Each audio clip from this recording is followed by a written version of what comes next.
So firstly, welcome to our new version of Team Brief.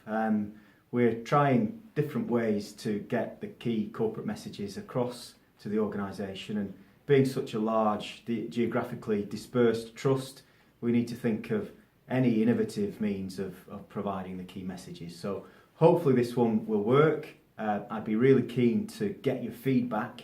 If it's not quite right, please share your thoughts, and we'll continue to evolve our means of getting the messages across to staff. I'd just like to take the opportunity to thank everybody in the organisation, clinicians and non-clinicians alike, for the huge amount of effort that was put in, not just to the preparation for the inspection last May and June, but also to the work that was done immediately post inspection and right up until now. The CQC did remark at the time of the inspection, and have remarked on several occasions since, how blown away they were by the commitment of staff to supporting the inspection team, welcoming them into your services, and generally showing the best of what Bridgewater's about. So thank you. The overall rating of requires improvement was a little bit disappointing, because that's the thing that the public see and partners see. But when you look into the detail of the report, there are some tremendous positives to be celebrated. An overall position of good when you look at the matrix of 40 ratings, 28 good or outstandings versus 12 that require improvement.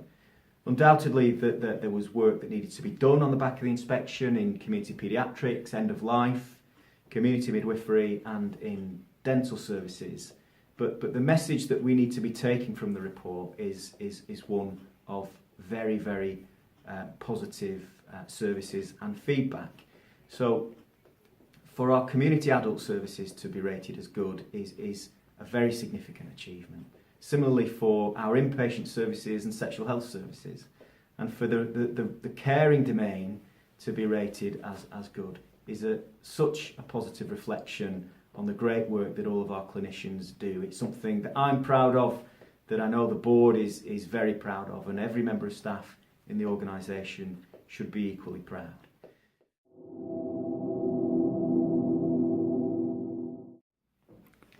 So very much related to the CQC issue is the pause that we're experiencing with regards to the Liverpool transaction.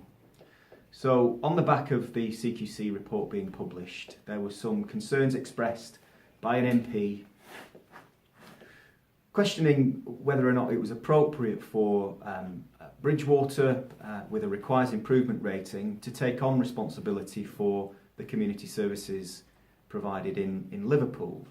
Now I've written to staff to explain some of the detail around that, and the fact remains that we are as confident as anybody could be that we've made the necessary progress, and we can demonstrate some evidence to close down the vast majority of actions within the CQC report, and we'll be sharing that information with NHS Improvement over the next week or two.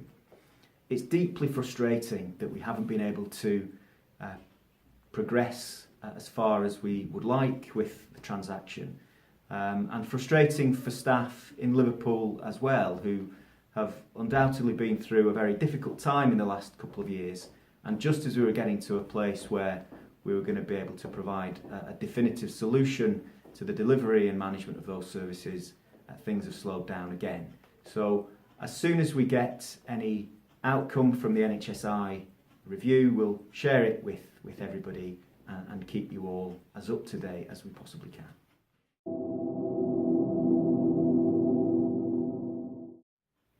So it wouldn't be Team Brief without some reference to finance, and as we're getting close to the end of the financial year, I thought it might be helpful just to give everybody an update on where we're getting to.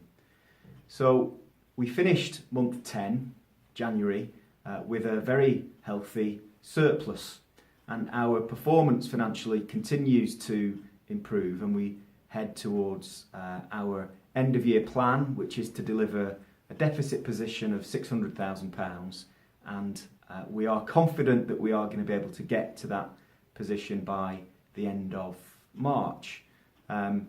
Everybody in the organisation continues to show real commitment to managing budgets and expenditure effectively. Everybody in the organisation needs to feel part of Bridgewater.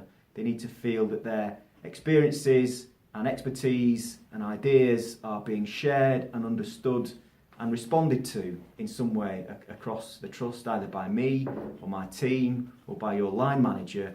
It needs to be really clear that every staff member's voice is being listened to and responded to in a productive sense. Sometimes there are messages that are difficult to hear and uncomfortable to hear, but that makes them all the more important to share and respond to.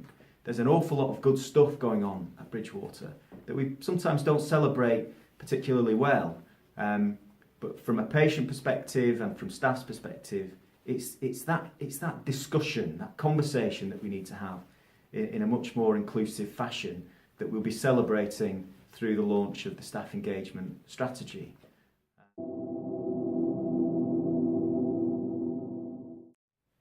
So finally, thank you for watching. If you've managed to stay tuned to the end of the video, I hope you've got something from it.